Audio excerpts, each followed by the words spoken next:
Welcome to the Digging Deep ATVMX Podcast with your host, hailing from Echeconnee, Wisconsin, riding a CST tires, SSI decals, Valvoline-backed Yamaha YFZ 450R, four-time ATV Motocross National Champion, number 25, Cody Jansen. What's up, everybody? We're back. Welcome to the latest edition of the Digging Deep ATVMX Podcast, episode 156 of the Digging Deep ATVMX Podcast, presented by our title sponsor, CST Tires, in stock and available for purchase today at shop.csttires.com. I'm your host, Cody Jansen, saying hello to our more than 278,000 monthly Digging Deep listeners in 113 countries now in which you are listening, and this is our Echeconnee review show with the return of special guest Mike Walsh. Mikey stole the show on our preview episode, so it only makes sense to bring him back to break down an action-packed weekend of racing, packed with storylines to dig into. So without further ado, let's get started. But first, let's quickly shout out all of our incredible partners. CST Tires, go to shop.csttires.com today.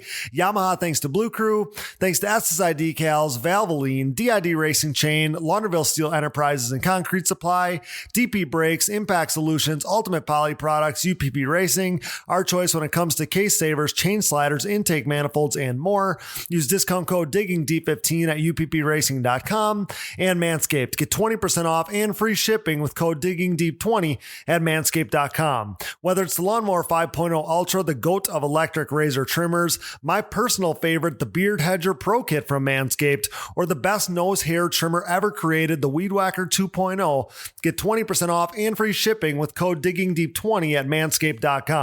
Support all the great companies that support us, and for any products that fall through the cracks, click that Rocky Mountain ATVMC banner on our website to help us out. No matter what off-road gear parts you need, Rocky Mountain ATVMC has you covered. But before you buy, simply click that Rocky Mountain ATVMC banner on our website.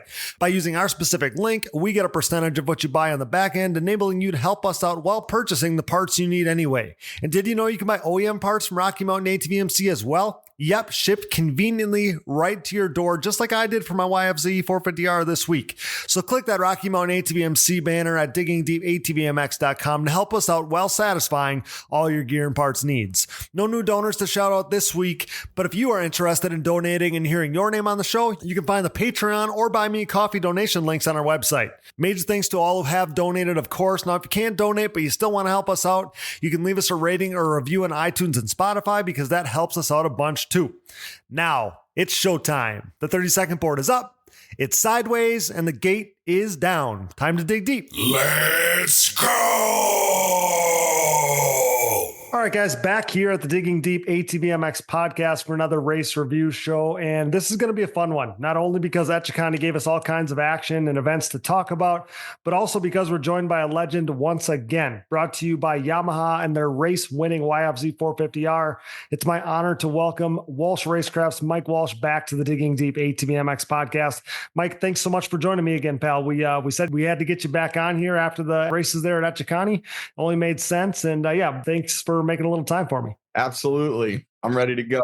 Yeah, man. Like I said, it only made sense. You were there and in the midst of the action and everything going on there in Georgia.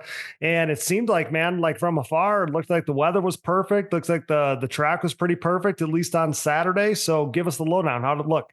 Yeah, everything was perfect. I mean, that track's amazing. It makes for some really good racing. And, it even tested Joel, I believe. I seen him make a couple little mistakes, but it was great. I know they had a mesh starting gate. I know that gave a couple riders fits. So I think it had a little bit of everything. The weather was perfect. The racing was great. I actually got to hang out a little bit on Sunday as well, and that started coming down. But all in all, it was a wicked weekend. Yeah, that place is so gnarly, like we talked about on the last episode. I mean, there's so many great memories there as far as ATV racing history goes. I love it. It's one of those places that we've raced for so long. It's so cool. So yeah, love that we were back there. Looked like the weekend was perfect. Racing was awesome. We saw some of the best racing we've seen in recent years, I think, especially in that first moto. So we'll get into that. But Mike, let's start by mentioning qualifying. So Joel was quickest. He ran a 1:39.8 to Bryce Ford's 1:41.3. So Joel was cooking for sure there in the sands of Echeconnee. Nick Janusa, we kind of mentioned that he might be really good in the sands there. He qualified P3, so that was really good for him. That was a good flash from Nick. And then we had some other notables, probably some of the most notable performances, I guess, if you want to call it that, in qualifying, with Zach Decker being fourth fastest, which shows like the level he's at right now. He's, really, really found some speed here in his comeback tour. Brandon Hogue was fifth fastest. And then another real notable for me is Mason Jackson, sixth fastest. And his like one lap qualifying speed, like, isn't necessarily his thing. He's just like a grinder. He's a dog. So you kind of knew that he was going to probably put together a pretty good day, already being really fast in qualifying. So across the board, Mike, what did you see in qualifying there? Yeah, I mean, Bryce was number one for a minute. That had me going because, I'm a huge Hetrick supporter. Joel took it back. I love to see that. And man, he was fast. I mean, we're talking over a second. He had the gap on them. And then the track really wasn't that long. I think they're turning like 140s or something. So it wasn't even a 2-minute lap time. And so the track was fast. Zach, he's fast. They're playing with a pretty light bike, and Zach's got his stuff together. Mm-hmm. I think they're struggling a little bit with things with the longer motos and whatnot, but he's got speed. I know he can put it up front. He was impressive. Of course, Mason Jackson. It was actually kind of odd to me to see Chad down there, in qualifying, but he turned it on in the motos and put on a show. Yeah, we've seen that a little bit more recently, and even in recent years, right? With Chad, where he doesn't necessarily prioritize the qualifying thing, and he doesn't have to. And Mike, I mean, these guys are getting faster, right? Like these young kids, even the two-wheel side shows us too, like the one lap speed that some of these young kids have nowadays is next level, which is crazy because they don't grow up doing qualifying or anything like that. But this one lap thing, this quick twitch stuff that these kids got, maybe that's showing up a little bit, with what Chad's got going on. Well, I think you got some serious talent out there. I mean, these kids are, learning how to scrub young. I mean, back when I was riding, that wasn't even a thing. I mean, John Natale made that kind of a thing, and he was ahead of the pack for a few years there, really scrubbing speed. But I mean, they got all the tricks in their bag. I mean, they've learned from the greats. And, I'm sure line choice at Echeconnee was massive. I mean, I know there had to be a lot of time saved if you were going to take the good line. I did hear from a couple guys, and they're saying, is a one-line track. Was it, wasn't it? I don't know. I guess maybe there was one fast line. But yeah, it made for some amazing racing. That first moto, Mike, was, and I've been itching to talk about this since the race has happened, because that first moto showed us some of the best racing we've seen in a while, starting with the fact that Joel Hetrick didn't get the start that we normally see him get. He was kind of mid-pack-ish, and maybe that is something to do with that little bit of a great start. I think we've only ever dealt with that at Three Palms. I don't know that we've done that really anywhere else, and it is a weird thing. It's not like you practice on it. And yeah, so Joel Hetrick doesn't get the start that he wants. Zach Decker he yanks a nasty hole shot. He leads the first, couple laps there. And yeah, even anybody leading a lap or two. So super cool for Zach to lead a couple laps, but for anybody to lead a couple laps doesn't happen very often in the sport in recent years, Mike. No, I love to see Zach get out there like that. I mean, the kid needs to build his confidence, and that's exactly what he did with that start. And, he cannot let that get to him. In my opinion, and it's hard to do this as a racer, but he really should have tucked him behind Joel and let it eat, because I hate to see this, but nobody's going to hold Joel off for 20 minutes. So if I was him, I would have dropped him behind him. He got punted over the berm. It was a little bit heartbreaking for that team, and got pushed back, and then he kind of never really rebounded. Because let's face it, all those guys are fast. I mean, you saw the lap times. You see what these guys do. I mean, you got Chad Wienen back there, qualified 7th, 8th. I mean, and that just tells you how fast these guys can be in the early laps. And, I know Chad expected big things at this race. We expected big things out of Chad at this race, and he didn't not deliver. He ran real well. Mason was cranking. They had a battle. So, I mean, it was definitely fun. And that first moto, like you said, with Joel coming out, fourth, fifth, sixth. I mean, I don't know exactly where he was. Where I was standing, you can't really see that first corner, but Sure. he definitely wasn't top three. So he had his work to do. He had his work cut out for him. He had his work cut out for him for sure. And kind of touching on the Zach Decker thing, you just wonder, you kind of feel for the guy, right? Because he was in the mix at the last race, obviously being kind of his racetrack. He's been fast all year. He was fast in qualifying, and it was cool to see him fast in qualifying because that kind of justified. It was like, okay, like it's not just at his racetrack that he's able to go really fast, like he's able to go fast everywhere. That's in Zach at his core, but you kind of felt for him because when you pull a hole shot, especially when none of these guys are used to pulling hole shots in this class, because Joel gets 95% of them, and then all of a sudden you're leading, and then you lead a whole lap, and it's like, holy shit! Like it's probably only human at this point, Mike, leading for the first time to death grip that thing and have your arms pump up. I'm sure that's a little bit of what happened. Oh, absolutely. I mean, he had the wolf pack coming after him. I mean, it's not only Joel. I mean, he had the whole. He had Bryce, he had, all the boys. I mean, Chad was back there somewhere. So, I mean, he knew things were going to heat up and they were going to escalate quickly. And that's exactly what happened. I mean, Joel's not going to hang out in fourth for too long. We know that he's going to the front. Yeah, but the goal, if you're Zach Decker, is now you got a hole shot, you led some laps, checking that off for the first time, and now hopefully you can build from that. I know obviously as this plays out, it wasn't the result that he necessarily wanted, but yeah, hopefully he can build from that and kind of go from there. So as this moto plays out, Brandon Hogue makes the pass on Zach Decker for the lead. So Brandon Hogue is now leading at this point, but just like that, Joel Hetrick has now found his way into second. He's in tow, and Hetrick made a quick move on Brandon Hogue there for the lead. It was just a few laps into the race there, Mike. So were you able to see that move and obviously the intensity that Joel had there in the opening laps to get to the lead and then check out, get that customary 10 to 12 second lead like he likes to do?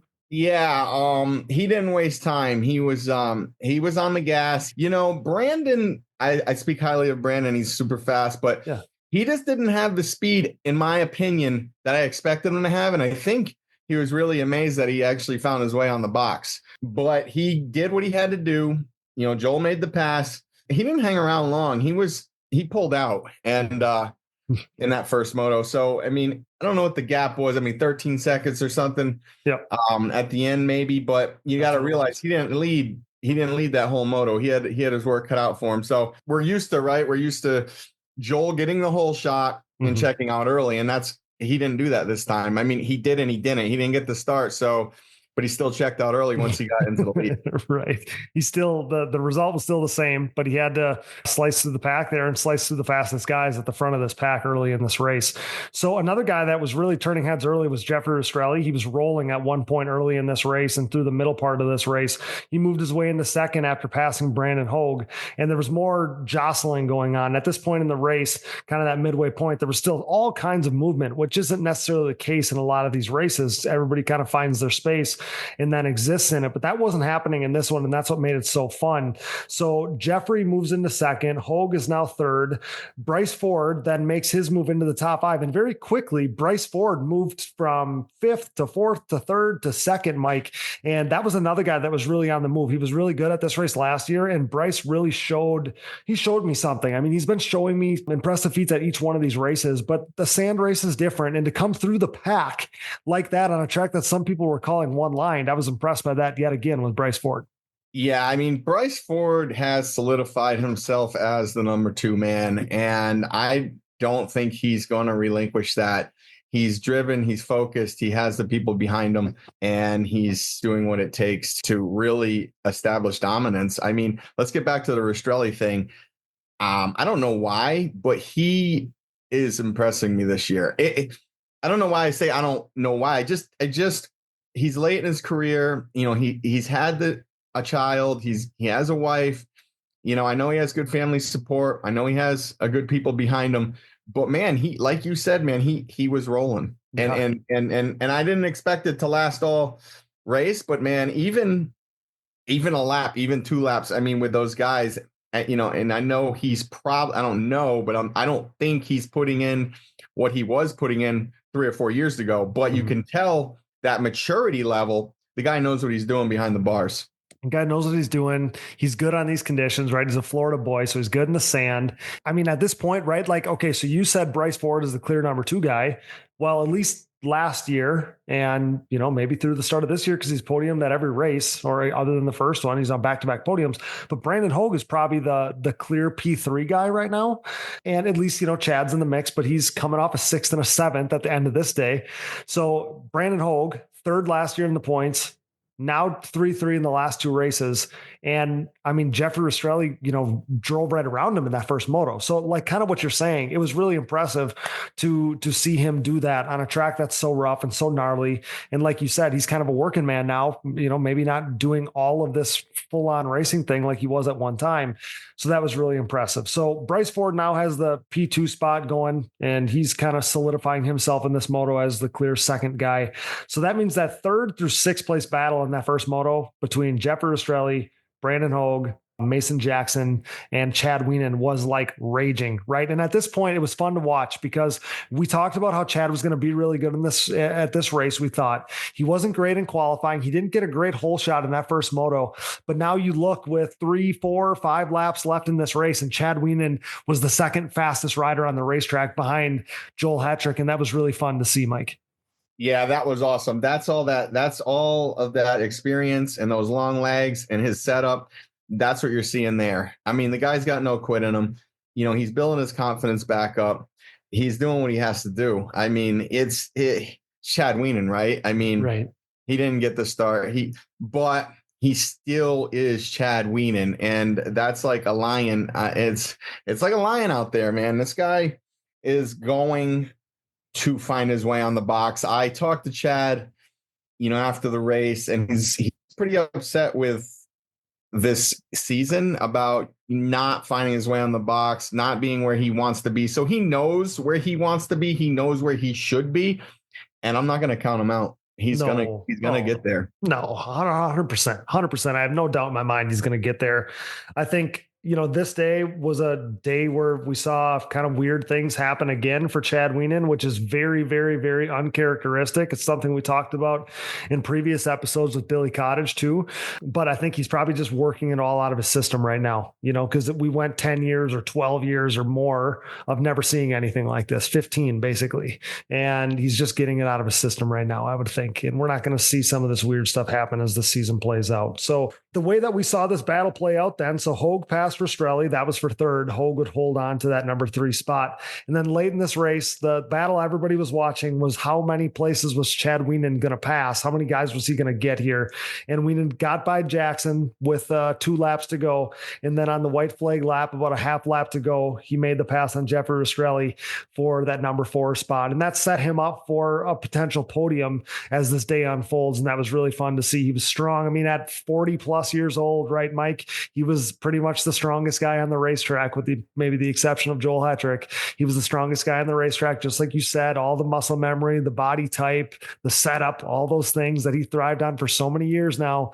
And we saw a glimpse of that late in that first moto, which was just freaking awesome. Absolutely. So the rundown of that first moto, we'll just quickly run down how the order went. So Hetrick, Ford, Hogue, Wienen, Rastrelli, top 5, Mason Jackson 6th, followed by Janusa, Lindquist, Decker, and Joey Norris finishing inside the top 10 there. And then rounding out the field, Chambers 11th, Lauderville 12th, Ulrich 13th, Saar, Smith, and Wolf finished out the first moto there. So second moto comes, Mike, Joel Hetrick back in front of this one. He gets a hole shot. That probably felt good after that first moto was not ideal for him. But then we just got done talking about Chad, and he comes out P2 in this one, followed by Mason Jackson, Bryce Ford, and Wesley Wolf. So he was in a good spot, like we said, kind of setting himself up for a podium here. So we'll get into how this is going to unfold for him. But in the opening laps, Mike, basically the talk of the track, the rider everybody was watching based on what he did in those first laps was Wesley Wolf. Man, he was in 5th. He passes, flies by Mason Jackson, gets by Bryce Ford, and then makes his run at Chad Wienen and passes him too. And all of a sudden, Wesley Wolf is wheeling his way into 2nd. And for a split second, I'm like, man, is he going to go after Joel? Like the way he just sliced through everybody, man. I didn't know what I was watching. Yeah, I mean, Wesley needed that. He's been struggling. I mean, I don't want to say struggling, but he's had that first moto. He had a mechanical. He's a working man. The team is a good team. They're doing what they have to do. But yeah, and it was great to see him up there because the guy can ride. I mean, Wesley Wolf is a slasher. He rides with a lot of energy, much more energy than probably anybody on the track. He's all over that bike like a spider monkey.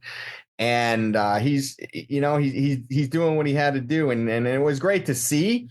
And of course he's one of them, he's a Walsh rider. So I'm definitely pulling for those guys. And he was doing what he had to do. And, I almost thought he was I really thought he was going to stay there, to be honest. Yeah, it's just crazy what that guy does. He blows my mind. I mean, how can you not be a fan of the guy? The way that he's, on the rooftops the day before, like 2 days before these races, he's on the rooftops on Monday morning, but just shows up at the racetrack and is just so gnarly. Like you said, he's not even riding full time and he's expending more energy than anybody else. Like you said, he's all over that bike. It's crazy. So I love to see it. That was fun to watch early in this race. So it got interesting what was going to happen, maybe the race for the podium, and this is going to unfold and we'll talk about it. But Brandon Hogue, he was buried in this one. So he was like way back. I think he was 9th at this point in the race. So as it unfolds, Joel Hetrick, he's up 10 seconds after 5 laps. So he did his, kind of typical sprint out into the lead. And then he's going to go on to win by 18 seconds by the end of this thing. But he got his gap early and then kind of maintained from there, typical Joel Hetrick fashion. Bryce Ford passed Wienen and then eventually got Wesley Wolf. So Bryce Ford once again showed that he was, second fastest guy on this day at Echeconnee. And you knew Chad Wienen was going to be tough late in this moto. And he made a major push on Wesley Wolf for what would have been the third place spot, but it wasn't meant to be. Mike, you can kind of fill us in on how that played out. Yeah, no, it wasn't meant to be. So basically what really happened there was Chad hit a kicker in that rough section down there by the mechanics area. Thank God for Chad, it was there. He hit a kicker. It's very rare, uncharacteristic deal for Chad to even get upset in the rough stuff. I don't know where his suspension was. I don't know if he was in a gear too low. I don't know what happened, but it shot him up. He almost, had to get off. He saved it. His foot went underneath. It went through the Nerf bar netting, I believe on the heel guard side. I'm not quite positive as a heel guard or in the front. I did talk to Chad after. I didn't get into crazy details about it. Right. But they ended up but Thomas Brown ended up having a knife on him. They had to cut he had to come back to the mechanics area. They cut his boot out. They had to cut the Nerf bar net. He gets remounted and he starts going. So that was basically the rundown. It cost him a ton of positions. I think at that point he was next to last. I mean, honestly. Yeah. Yeah. What a heartbreaker, right? I mean, we've seen it happen. It's probably happened to you at times over your career. It happened to me too. I remember, I think it only happened to me practicing, but same thing, got kicked goofy and your foot ends up being in the netting and just goes through there. And man, what a heartbreaker. So like you said, good for him. I mean, glad that it happened there. And, he didn't go flipping or something and he's connected to the bike with that foot in that Nerf bar net. But yeah, what a heartbreaker. What a great ride. Put him in great position. It was kind of like shades of Decker's, right? Where he went into that third moto, he was in podium position and then just kind of unforeseen, uncharacteristic thing happens. And I can't imagine the rage that guy is training with this week, Mike. Well, I talked to Chad and he stretched that foot out a little bit. So I think, he's going to be 100%, but I'm not saying he was injured, but he undergone a little bit of pain there. So I don't know how quick that recovery is going to be, but I know he's back on the bike and he's going. So if he's back on the bike, he's good. Yeah. He's going to be pushing. I mean, I hate to kind of say this, but these mistakes or these situations that Chad's getting into, Chad's never really had to run in a long time the 5th, 6th, 4th place position, and and it started a couple years ago with Daytona when he had to get off. So I think I don't want to say it's a different style of riding, but you definitely have to, your peripheral, you got eyes in the back of your head. I mean, and he was always, 1-2, 1-2, 1-2 for how many years. And now he's finding himself in that pack. It's a dogfight. So, I mean, I think he's dealing with things that he hasn't dealt with, recently, and he'll figure that out. Oh, 100%. 100% he will figure it out. Like we talked about last time, to just have his name in the mix, and it's so got to be so cool for those riders too. You got these up and coming guys, Mason Jackson, even Wesley Wolf, and some of these guys, and to be battling with Chad Wienen, guys that they would have looked up to when they were little guys, is a really, really special thing. And I think you're right. I mean, some of what Chad is dealing with is the fact that he's having to push his limit a little bit because these guys are pushing the envelope. This class is so darn good. So we're seeing a little bit of that, but like we talked about, I think he's getting it out of his system, and we're going to see Chad continue to get better and stronger throughout the season here, because you can't forget the fact that the dude basically went a year and a half, right? Basically without racing. We saw him win Loretta's at the end of 2023, and he spent all of 2024 off of the machine. Basically, he had his training, which he had a big get off in training. He crashed at Daytona there, and was off the bike until October or whatever. So we just love having the guy back, Mike. Yeah, and he had to really undergo a whole lifestyle change when he had to kind of almost put away racing for a little while. And there was talk about him, not coming back because he doesn't want to sustain a gnarly injury at the end of his career.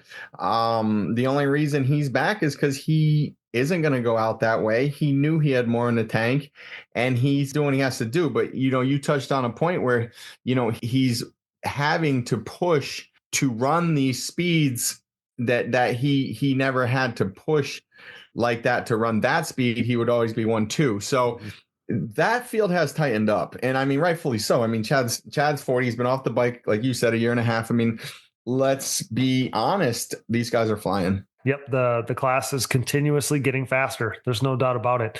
You're seeing guys that were not in the top five. We talked about this before. Guys that were not in the top five that are pushing for top five. It just means that the class is getting faster, and there's more guys in the mix, which is awesome for where we're at and watching the competitiveness of this class. It's awesome to see. So yeah, Chad was in podium position, gutting deal, just horrible. Feel for the guy. But then Mike, things got really interesting because, we had Wesley Wolf is in third. He's not really in the mix. And I really thought that Mason Jackson might have been in position for a podium here, his first career podium. And the way it plays out, that's how they finish. So Joel wins by 18 seconds. Bryce finishes second. He's got another 12-second gap back to Wesley. Mason Jackson finishes fourth. And I'm really thinking that Mason might be in it for the podium spot. Max Lindquist finishes fifth. Jeffrey Estrelli sixth. But that seventh for Brandon Hogue was just enough to get him on the podium. And like you said, I think he was surprised that he made it. 3.7 doesn't always get you a top three overall spot. But on this day, Mike, it was good enough to get Brandon on the podium there. 3.7. It really was. And I know the whole Tim Detling racing team, TDR, I know those guys the whole Mason Jackson camp, I know they thought they had it. And it was sad for them because the kid's, he's a slasher, like you said. I mean, how you described him as a dog. I mean, he is. I mean, if you stand next to him, he's a pretty shredded up dude, and he's a young guy. And he rides with a lot of energy, and he's got a good crew behind him. So I think they thought they were going to podium, and I kind of thought that too. But that 7 was good enough to get it done. So hats off to Brandon on that one. But he's got his work cut out for him. See, and that's one of those things, right? The internet, it's like you post a photo of Joel and Bryce and Brandon, and it's like, oh, okay, yep, same podium as always. Right. But it's like that doesn't tell the whole story of what a gnarly day it was. And like I said, there's so many great stories to tell. Whether it's Wesley Wolf having such a great second moto, or Mason Jackson being on the cusp of his first career podium, and he's going to get that. And Jeffrey showing flashes throughout the day, and the stuff Chad overcame and was working on overcoming. I mean, there's just so many cool stories to tell that that podium picture doesn't tell the story in my mind. No, because I mean, let's face it, if Chad didn't go through the Nerf Barnett, that would have been different. If Wesley didn't have the mechanical in the first one, I mean, wow, Wesley, probably would have been there. So, but probably would have, could have, the boys got it, the boys in Hoag's camp got it done, and he rode it till the end, and hey, we can't take anything away from him. He got the job done. We'll get right back to the show, but now a word from our sponsors. And thank you for listening to these ads. Without these great companies, none of this would be possible. Show your support for the people who support us. The official tire choice of Digging Deep, CST tires are the choice of ATV racing's elite on the track, in the woods, and every other terrain. CST tires swept the ATV racing world in 2022 as Joel Hetrick, Bryson Neal, and Bo Barron rode their Pulse MXR and Pulse HT tires to an ATV Pro Motocross title, GNCC XC1 Pro title, and 10th ATV Pro Works Racing title, respectively. Led by champion Joel Hetrick and podium contenders Bryce Ford, Jeffrey Rastrelli, and Nick Janusa, CST's Pulse MXR tire is the most trusted tire in ATV motocross today. Available in soft and standard compounds, the Pulse MXR offers the highest level of traction, most predictable cornering, and superior wear characteristics when compared to the competition. And did I mention they have a contingency program as well? Visit shop.csttires.com to join the CST takeover today, or prepare to be beat by someone who did. The best of the best choose CST. Do you? You know we're Team Blue Crew here at the Digging Deep ATVMX Podcast, as the Yamaha YFZ450R is the official ATV of Digging Deep. In a move started by 8-time ATVMX Pro Class National Champion Chad Wienen, who with his next championship will become the winningest champion in ATV motocross history, we are living in ATV racing's YFZ450R era. Alongside Wienen, 7-time GNCC XC1 Pro ATV National Champion Walker Fowler welcomed a pair of new champions to the Yamaha Champions Club, as the podium-proven Yamaha YFZ450R proved to be the winning choice for Joel Hetrick and Bryson Neal. This unprecedented success for the YFZ450R, its unrivaled quality and performance, and the clear fact that Yamaha is the leading OEM supporter of ATV racing has resulted in a complete Yamaha takeover within the sport quad market. Evident by the continuation of Yamaha's Blue Crew Racer Support Program, Yamaha riders will once again cash in on payout and prize opportunities in 2023, including a chance to win a brand new YFZ450R. For more info, head over to YamahaBlueCrew.com. Follow Yamaha Outdoors, as well as the new Blue Crew official channel on social media, and check out Yamaha's full proven off-road lineup at YamahaOutdoors.com today. SSI Decals, your way. SSI Decals sets the standard with the best looking decals, graphics kits, and vinyl wraps in the industry. Established in 1947, SSI took shape as an offshoot of their parent company by doing a little work for local pro Chad Wienen. Nearly 2 decades later, and fueled by a passion for ATVs, the company has flourished into one of ATV Moto's most recognized brands. From ATV motocross, SSI has expanded into graphics and design work for top racers in GNCC, Works Racing, Pro Motocross and Supercross, Off-Road, and more, headlined by 8-time world champion Top Fuel drag racer Clay Milliken. Whether your project is big or small, SSI Decals will make your identity stick. Get started today at SSIDecals.com and use code DIGGINGDEEP10 for 10% off at checkout. Things are about to get sick. The Digging Deep ATVMX Podcast is brought to you in part by DID and their wide range of championship-winning chains. From the street to the track and everywhere in between, DID chains are designed to give you the optimal riding experience with great performance and increased chain life. Consistent to the core, pick up your box of reliability today. DID, what drives you? For over 150 years, Valvoline has been dedicated to constant improvement and innovation across all disciplines of racing. As a proud member of Team Valvoline for nearly a decade, I have witnessed their unwavering commitment to pushing the boundaries of performance. Valvoline has sponsored some of the greatest names in motorsports, solidifying their position as a powerhouse within the industry. Being a part of this historically great team has been an incredible privilege. When it comes to my equipment, whether it's my daily commuting vehicles, race quads, or anything in between, I trust nothing but Valvoline. Their range of products and lubricants consistently deliver increased horsepower, durability, and engine life. I'm excited to announce Valvoline's breakthrough in performance, Valvoline Ultimate Power Sports. With up to 8 times stronger rust protection and 50% better wear protection, this cutting-edge formula ensures your ATV's engine runs smoother and longer for the ultimate ride. Tackle rugged terrains with confidence, knowing your ATV's engine is equipped with the best protection available. Ready to experience the next level of performance? Head over to shop.valvolineglobal.com and use code DIGGINGDEEP10 at checkout to unlock an exclusive 10% off on your purchase. Don't miss out on this limited time offer to enhance your ATV's performance with Valvoline's ultimate power sports engine oil. We interrupt this program for a special news bulletin. The following message is brought to you by Manscaped.com. The Manscaped engineering team has outdone themselves this time, creating the Lawnmower 4.0 trimmer, now available for purchase in the US and Canada. Join over 2 million men worldwide who trust Manscaped, an official sponsor of the Digging Deep ATVMX podcast, with this exclusive offer of 20% off and free worldwide shipping with code DIGGINGDEEP20 at Manscaped.com. I'm one of the first people to try the new 4.0 and I am blown away. This thing is next level. What sets this trimmer apart from all the rest? The Lawnmower 4.0 gives you the ability to turn the LED spotlight on and off when needed for a more precise shave. It features a new multi-functioning on-off switch with travel lock for those of us who like to travel. And my favorite, the new trimmer allows you to customize your trim with 4 different guard lengths, an upgrade from its predecessor that only featured 2. If you're listening, you know that good tools are a must, so wait no more to get the best tools for the job. Get 20% off and free shipping with code DIGGINGDEEP20 at Manscaped.com. That's 20% off with free shipping at Manscaped.com by using code DIGGINGDEEP20.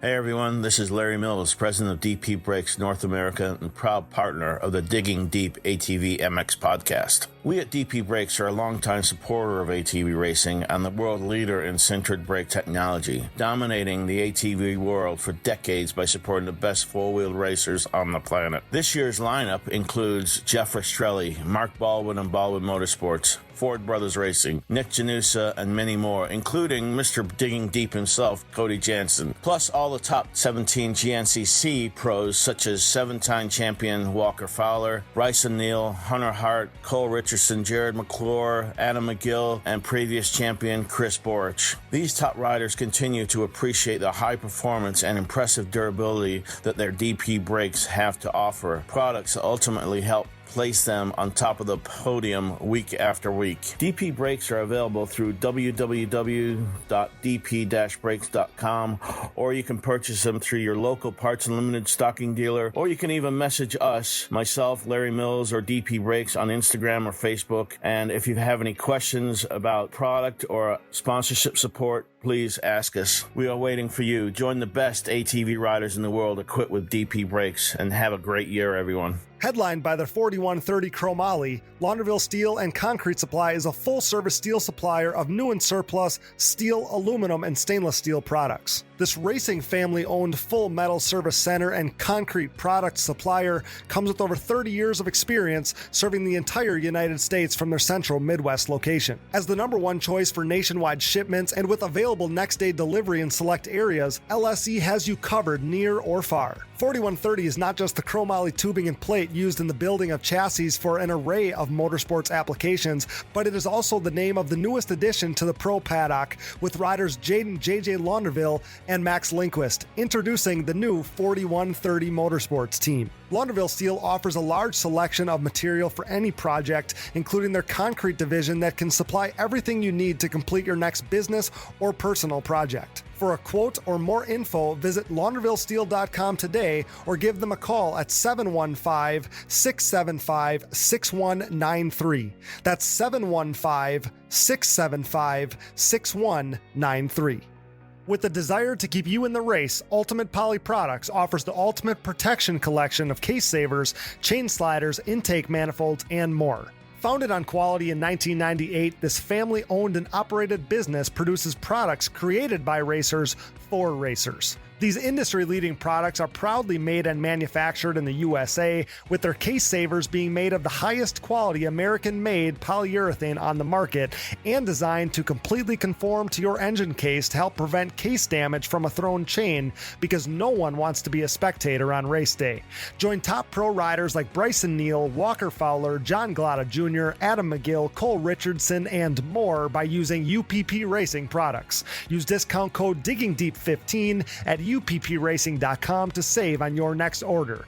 Ultimate Poly Products, made to last longer so you can ride more.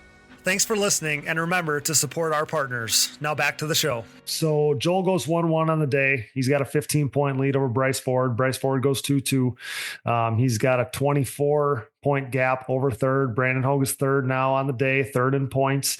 And he's got, what is that going to be? 14-point gap over fourth. So Chad Wienen is still holding on to the fourth place position in points. So he's a ways back in points, but he's not in a bad position. Mason Jackson, like we talked about on this day, fourth overall, goes 6-4, misses the podium by a single point. So like you said, you got to feel for those guys. Jeffrey Rastrelli finishes fifth overall in the day, 5-6, ends up with fifth overall. So that's really good for him. Max Lindquist, sixth overall. We didn't see a ton of Max on this day. He was pushing hard in that second moto, and I'll let you jump in there, Mike, if you have anything to say about Max. He just didn't get the hole shots that he needed on this day. The class is so competitive. That's something that you need. And whether you're talking about a guy like Max Lindquist or like we talked about with Chad, I mean, I think that the start is the key. I mean, very seldom, and I actually thought about this in that second moto, but very seldom are you going to see even a rider like Chad Wienen, on the comeback trail, late in his career, all these things get passed by any of these riders. And we saw him get passed by Wesley Wolf and Bryce Ford. And I was a little surprised. I'm like, man, you just don't expect to see that. And I think that that's one of these things that as this season, he gets stronger, season unfolds, Chad's going to get hole shots and, not going to get passed, I don't think. But yeah, I think that, guys like Max, who had 5 or 6 podiums last year, he's, 10, 5, 6 on the season right now, 5th in points, 6th on this day. But you're going to need hole shots to compete at the front of this class, whether it's top 3, top 5. You're going to need hole shots to be able to do that because it's way too competitive to try to race through it.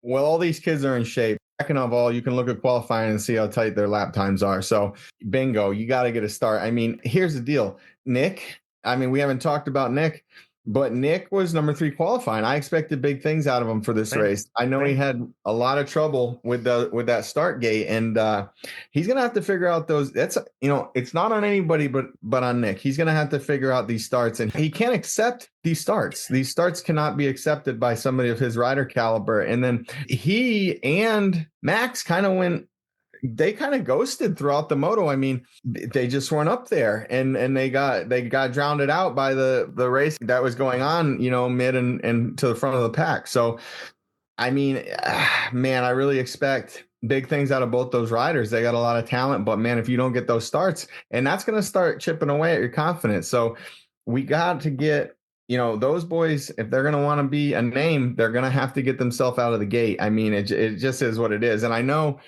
a lot of times you can blame qualifying on that, but we can't do that with Nick's situation because Nick was third. So he probably had a good gate pick. I know if you don't qualify well in this class, you're not going to get the gate pick, and that's going to hurt you. And I always told my riders, man, qualifying means a lot. You got to get up there. You got to build that confidence, and you got to get that gate pick going into the moto. I was going to say, it's such a confidence thing too. Like, you can't tell me if you qualify third versus you qualifying 7th that you don't come into that first gate drop with a little more momentum. Like, heck yeah, I got some speed today. If I get a good hole shot, I'm going to stay right there. That's how Nick was feeling. And I feel for the guy because it was hole shots, hole shots, hole shots, hole shots. That's all we talked about for his whole career so far. And then for a couple of years there, he really figured it out in the last couple of years, and he was, doing really well. Last year was kind of a lost year for him with the injury. But probably the whole season or season and a half ahead of that, he had started to figure out those hole shots and was very much in the mix. And we saw him getting some more podiums and stuff. And we're going to need to see him kind of turn that page again because, I don't want to skip over Chad. He finished 7th overall, 410. But then, getting to Nick, he qualifies third, but then goes 7, 8 on the day, 8th overall. And it's going to turn into a day that, he's going to want to forget. So I think he's probably one of the guys that's probably the most eager to get to Lake Sugar Tree in a few weeks and hopefully, turn the page on what the season has been so far for him. Wesley Wolf, he goes 16-3. What a killer that first moto was. It's a real shame because, like you said, the way he was riding in that second moto, he was very much a podium worthy guy on this day. So he could very much have podiums in his future. We saw him last year battle injury and all those things, all the stuff he dealt with, and yet he still earned as many podiums last year as he had over the course of his career combined. So going to be very fun to see how this season plays out for Wesley Wolf and what he showed in that second moto. And then another guy that we haven't mentioned yet, Mike, but I really want to give a major shout out to, because 10th overall on the day was Joe Chambers, 11.9, and he finishes 10th overall. And that's really impressive for a guy that's been in the class for a few years. We got the rookies come in and they get all the hype. Are we going to see them finish in the top 10? Are they going to finish in the top of that tier for ATV Fantasy and all these things? And on this day, it was all about Joseph Chambers. He was the guy in that tier. He was the guy finishing in the top 10. And if you go all the way back to qualifying, he only finished 1 spot or 2 spots behind Chad Wienen in qualifying. So credit to Joe Chambers. Top 10 in this class is freaking gnarly. And he was awesome all day to put it together. Good in qualifying and 11.9, 10th overall. Man, Joey Chambers, that's a freaking awesome showing for him. It is. He's a big, strong kid. Keeps his head down, and he's got a pretty good little program he's got going on. Actually, they're one of the people that visit the shop for mechanical setup as far as caster camber toe and nice and things like that. So I've worked with those guys hands on a little bit, and it's not all the time, but we get some visitors. Damian Hubert, a couple of the guys that are pretty serious that make their way from 2 deckers, are right on the way.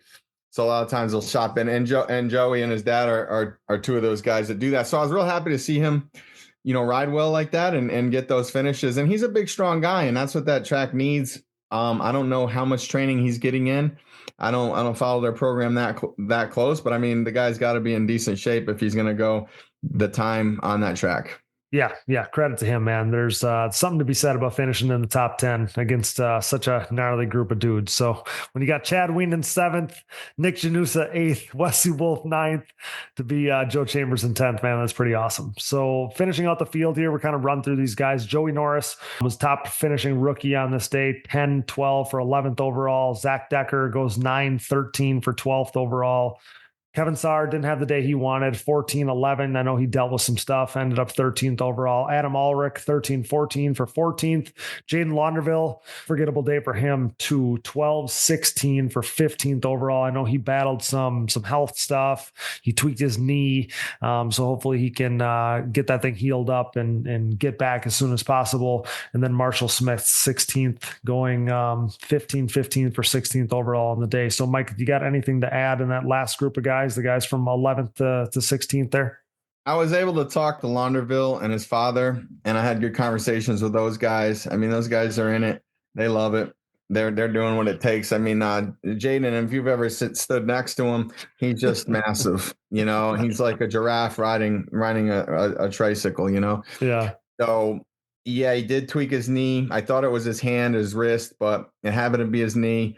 And I think they're going to get that looked at. And I actually talked to him at the very end of the day. I was about ready to pull out.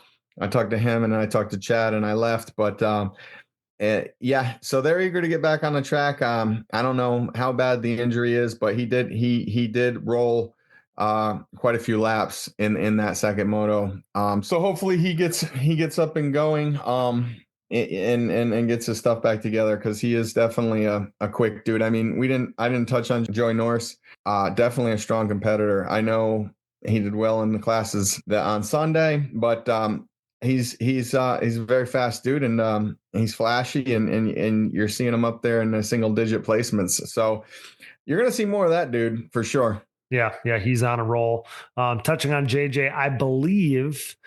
Jaden Launderville, that is, I believe that his MRI is tomorrow. His MRI, the soonest he could get him in was like not last Tuesday, but this Tuesday. So hopefully getting that thing looked at tomorrow. I know that their initial thoughts were that it could have been something worse than what he was dealing with. So hopefully that thing's getting to feel a little better. They're going to get that MRI on that thing, and hopefully he can be back, sooner rather than later. Maybe not even miss this next Lake Sugar Tree round. We'll see how that all plays out. So, that is going to do it for our pro coverage. Mike, you kind of touched on the fact that Joey Norris, he dominated Pro-Am on Sunday in the mud there. Damian Hubert, your guy, finished second overall. Heath Hanna third. Cale Deal won Pro Sport on Saturday. Noah Arnold finished second in that one. Damian Hubert finished third in that one in Pro Sport. So that was good on Damian and the Hubert family for finishing on the podium in both of those classes. So yeah, I guess I'll let you touch on those fastest amateur classes. Then we got a couple other notes to touch on before we get out of here. Yeah, definitely good racing in that pro sport class on Sunday. That was fun to watch. Super excited for Damian and wow, and Cale Deal. That's another. Actually, both those two guys come through the shop. So I haven't done a ton of work with Cale, but definitely doing more than we were. And I know they changed the frame out on that unit going into that round. I know he had some problems at Deckers. So okay, they got their stuff rolling, and man, that kid, and he's another big, strong kid. I mean, you stand next to that dude, he's easy. I'm 6'2", he's easy 6'3", 6'4". So he was able to manhandle that quad, and I know he runs a tall stem in that bike, and his bar positions, high. So I mean, he's rigged to stand up. So he was getting through those whoops and doing real well. And, Damian was right there, and Noah Arnell, he rode well all day. So I know he's a TDR guy, and definitely hats off to that whole crew there. And on Sunday, I did get to witness those motos, and that was entertaining, but there was some rain coming down there, and you weren't touching Norris. Norris was he was the Joel Hetrick, if you will, of that of Sunday. He was quick and he was clean and he was doing what he had to do. So hats off to that dude.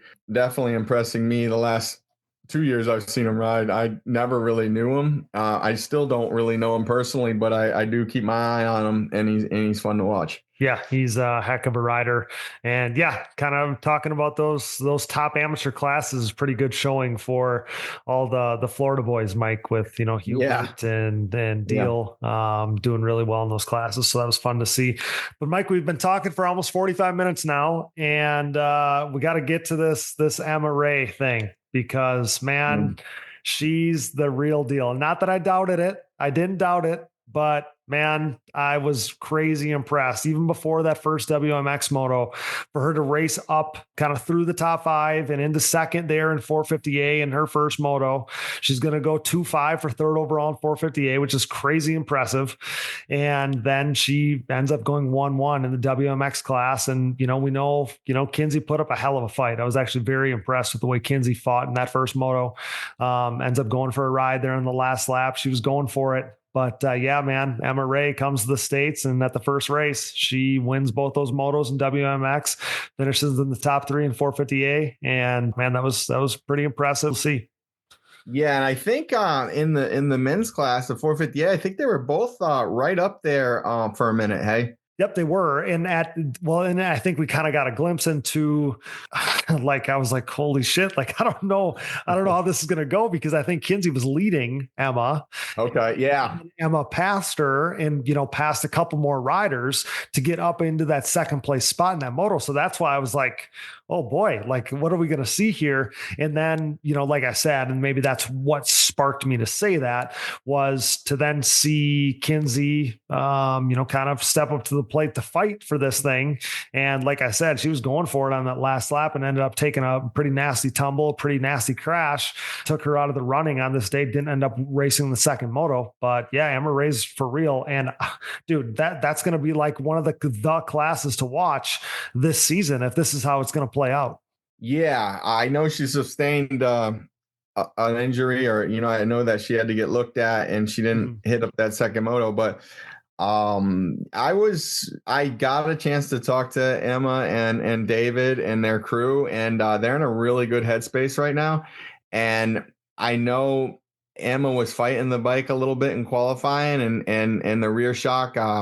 I know they put something new in there to test, and they didn't get any seat time on it except for at the race. So you know how all that goes. I don't put my riders out on anything that's not tested unless I know, and I really know that it's going to be better. But I know they fought that thing. I think Johnny Hale got them in the ballpark, and they were running the Walsh Savior on that unit, and that's something that I don't really, that we're not pushing a lot of anymore these days. So they like it, they run well on it, but she got it figured out for the most part. And when she was able to get that second in the men's class, that blew me away. And I don't know if the rain got her on Sunday or it was a bad start. I didn't see that moto, but I was able to talk to David and Emma, and that was really cool because I mean you got to realize I haven't seen these guys since, I mean it had to be 15 years literally. So to see the way they've developed and the way they want to push this women's sport of ATV racing is really cool because we got some fire. We got some fire in those classes now. Like you said, Kenzie put up a really good fight, and she wasn't going anywhere. She was holding her ground. She had to get off, but you know, hopefully she can bounce back and get, you know, and in Virginia and Lake, was it Sugar Tree that we're going to? Yep. Lake Sugar Tree. And get back up there and keep fighting because, like you said, both these people they're no pushovers. No, oh my gosh, no, they're gnarly competitors. That's why they're where they're at. So my mind goes to, and Emma was awesome. Like I said, she lived up to the hype, surpassed it for sure. Like this is going to be, I can't wait to watch every moto of WMX all year long. So in your mind, is it easier? Like, is Echeconnee going to be easier for her coming from Ireland? I know that they ride in some sand there. They ride in ruts. I don't know like how rough it gets or whatever, but is a transition from there directly to riding at Echeconnee going to be easier than what it's going to be like to be at some of these other tracks with more technical stuff and different, different obviously jumps, we see different style, bigger jumps, hard pack jumps at some of these other races than Echeconnee? I mean, was that like a good transition for her? Or do you think it's not really going to matter what the tracks are like because she's that gnarly? I talked to David and I asked him how she was in the air and she, she's used to riding with Mark McLernan. This is a heavy hitting Irish guy who rode up to the top. Apparently she's got no problems launching this bike. So good. I think it was a good transition for her? Absolutely. Being as physical as she is, I think, this was probably good for her. But, I watched her ride and man, she looked good. No, she looked like she was right at home.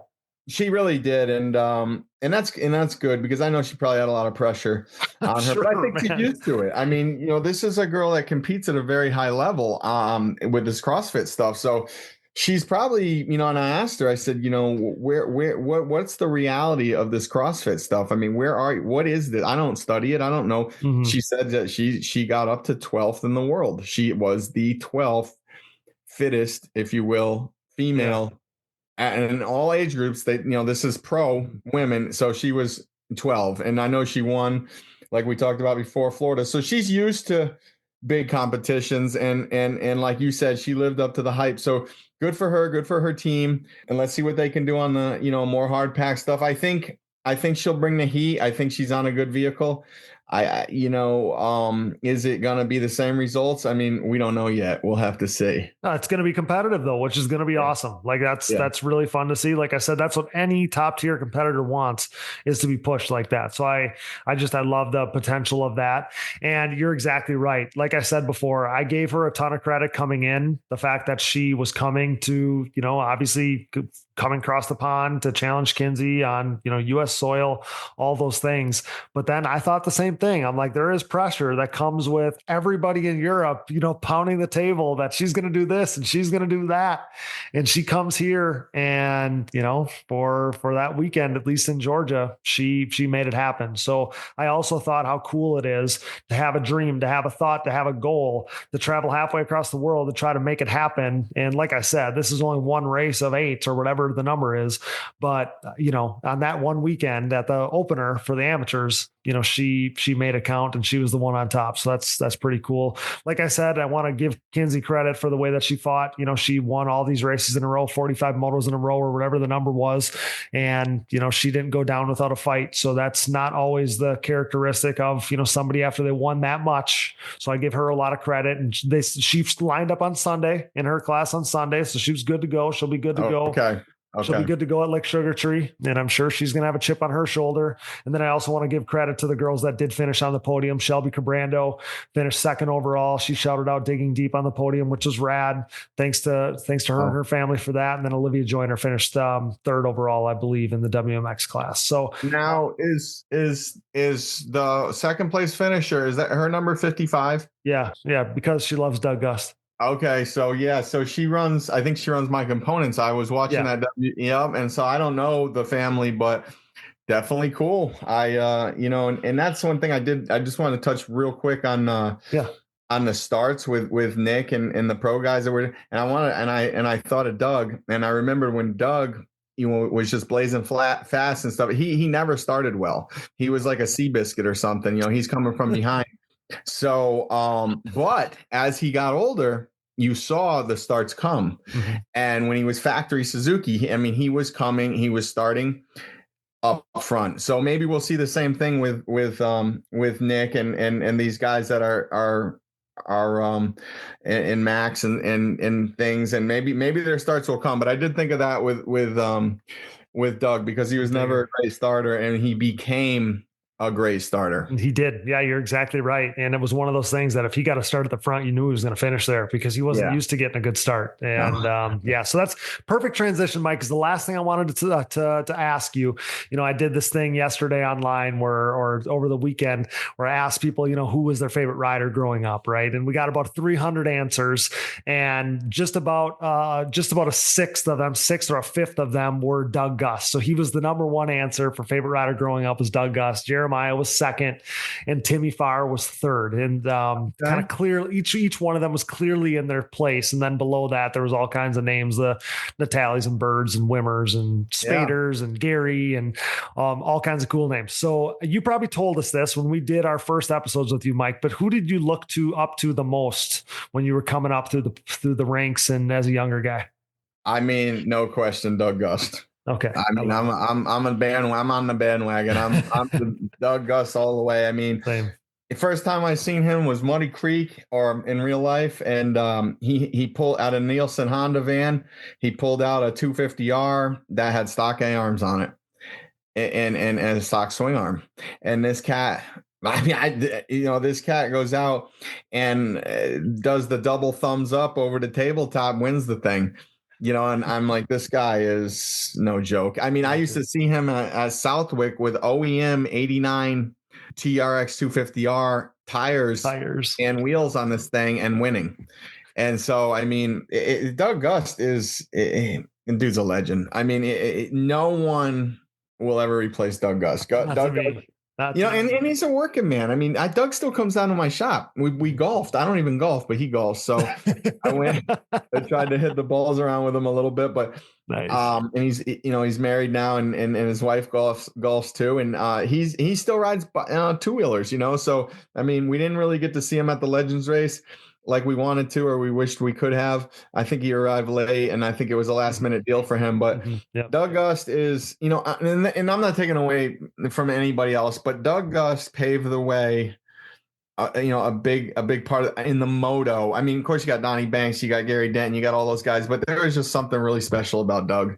For sure, Mike. And we can cut it after this, but I said to Doug, we talked to him last fall after the Legends race. We had him on the show, and I have visions, Mike, of getting him back to a national this year to do a live show with us. That's my hope, is to give people, because I want him to have the experience too of having everybody get a chance to talk to the guy, because he didn't get to talk to anybody at the Legends race and everybody wanted to. And you heard so many of these riders, and probably you too, that these guys got their cup filled by all these people, saying that they're as big of a deal as they are. Like you couldn't even fit any more people at that racetrack because everybody wanted to see the Legends, and Doug didn't get that whole experience, No, he come late.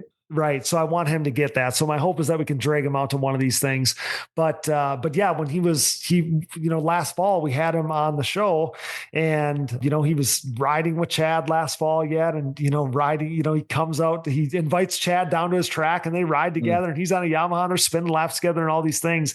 And just the fact that, the Legends race pulled him back, kind of back into the ATV thing. That's why he got this quad. Now he's spinning laps all these years later, man. And one of the things we talked about with him on that show was the fact that you can clearly see, and I don't know, I'm sure the factories would have got involved again and probably, right? But you can clearly see how the path goes, and you were very involved in this, but how the path goes from, that they put the thumper motor in that chassis of his, and that eventually turns into Suzuki getting involved, and they come up with the Z400, and then, all the other factories see what's going on, and the other factories build their quads, and then eventually, they have the LTR, and I don't have to tell you anything about that because you were, LTR guy for a really long time, but does all of that happen without Doug? I asked Doug, I'm like, can't you see that without you and TC and that whole thing, does it ever blow up like it does? And 04, 5, 6, 7, 8, 9, I don't know if it ever happens. And he's like, I never really thought about it like that. But without Doug and without that whole Suzuki thing and the connections made by everybody involved with that program, who knows if it ever blows up the way that it does. Well, we really have to give credit to where credit's due, and the mastermind and the guy that was out there beating this deal was Wayne Henson. Mm-hmm. So Wayne Henson and Tom Carlson were your two guys. Now, nobody better to put behind the bars than Doug Gust. I mean, Doug Gust won TT events on that DRZ 400. He won. He was, and it might have happened at Echeconnee. He was the first. I think it did. He was the first electric start 4-stroke to ever win a national. Mm-hmm. So, and that happened on that DRZ 400. Mm-hmm. So, and hats off to TC for that incredible build. And I got to spend a lot of time with Tom and he wanted me to ride the DRZ because he's like, how cool would that be at the Legends race? Yeah. He wanted me to, and I just never got around to it. I was so busy talking to people, and Wes Miller came, and I just never did. But hats off to Tom. I mean, Tom is he's one of the innovators. I mean, he had 4 and 5 spark plugs hanging out of these 250X heads, and he was doing stuff that nobody was doing, and 2 carburetors. I mean, the guy is an innovator. Whether it worked or didn't work, there's nothing he didn't do, and he brought a lot to the sport. And one thing he did bring to the sport, he was a major player in bringing Suzuki to the sport. So I mean, it was Wayne Henson, it was Tom, it was Doug. I had the privilege of building them the DRZ, and then I had the privilege of also building them Z400 stuff, and actually Jeremiah Jones and Doug LTR stuff. So, and I actually flew out there and did some R&D with Wayne and the boys, and yeah, it's just a great experience. I mean, that it'll probably never happen again. So no, it doesn't happen, to answer the question, without those guys. Without Doug, no, and the rest of the crew there. Right. So that we got to get into more of those stories one of these days. But Mike, I've taken up your time. I can't thank you enough for this. You're so awesome. This is the first review show we've done, but I really wanted to get you back on for this one. We had such great conversation coming into this one. Had a great day of racing, and to unpack it with you, man, was a dream come true for me. So I can't thank you enough for your time again. Love having you on the show, and man, what an awesome asset, man. I'm just grateful to have you on, and grateful to call you a friend. Yeah, man, I love this stuff, and we live it, and I love what you do for the sport. Without this media, without what you got going on, I mean, there's a lot of stuff that falls through the cracks. So let's keep it up. I'm available. In the future. So I'm and I am gonna get on that. I'm gonna fantasy. Get on that fantasy. That's right. I'm gonna get on that. So sounds good. Work on that. Sounds good, Mike. Thanks so much for being here. We'll talk soon. Okay. All right. That's Mike Walsh signing off on the Digging Deep ATVMX podcast, brought to you by Yamaha and the race-winning YFZ 450R. Thanks so much, Mike. Have a good night. You too. I love that dude, man. Major thanks to Mikey for being such a great guest yet again this week. Also, since recording, I've received an update directly from the Launderville camp. So Jaden underwent an MRI on Tuesday, like we had mentioned, and while the results brought some relief with no tears being found, he has been diagnosed with a severe bone bruise or a bone marrow contusion. He'll need to stay off the injury for at least 2 more weeks, and his status for this next round remains uncertain. Jaden is fully committed to his recovery and is working closely with trusted medical professionals, but the lack of ride time leading up to the next race will present a challenge. So we'll keep everybody updated as he continues to heal, but I wanted to share that message from the Launderville camp as we were worried about JJ for sure. So overall good news from the Launderville crew. Thanks to all of our partners, CST Tires. Go to shop.csttires.com today.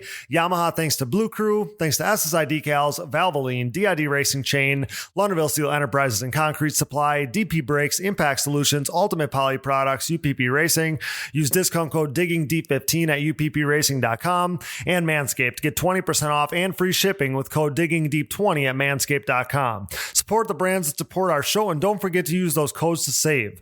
Find it all on our website, and be sure to click that Rocky Mountain ATVMC banner for all your gear and parts needs and to help us out. And most of all, thanks to you guys for listening. Shop our Digging Deep merch at shop.diggingdeepatvmx.com. We got all kinds of cool stuff over there, so go ahead and check that out. You can find all things Digging Deep ATV fantasy related, including results showing Richard Boyce as our standalone winner at round 1, Michaela Newell, Jared Hullunk, Michael Braun, and Matt Pierce as our winners at round 2, and Jordan Hunderman, Andrea Hunderman, Logan Lazuski, and Shenanigan72 are winners from Echeconnee. Leave us a voicemail and we'll play it on the show.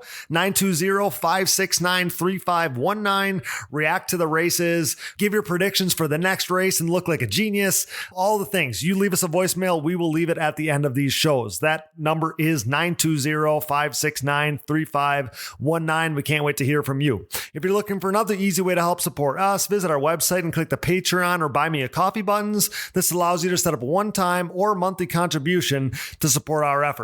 Follow the show on social media, Digging Deep ATVMX Podcast, and myself, Cody Jansen, for additional content, coverage, and more fun stuff as we are full throttle in this 2025 ATV Motocross National Championship season.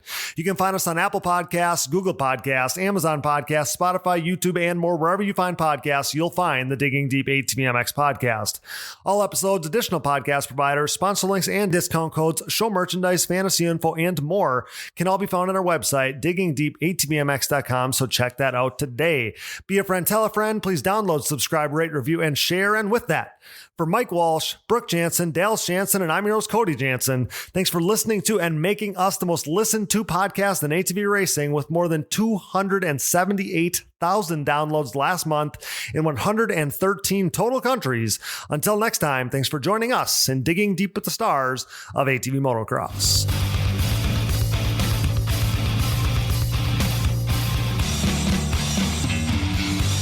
Things are crashing and burning here at the Digging Deep podcast, much like the Titanic. Those guys were hauling ass, for real. I remember watching Doug Gus, I don't know who it was, Steel City, running the same times Friday afternoon as James Stewart was on Sunday back then. It was mental. I've never seen quads go that fast. Quadlers are freaking gnarly.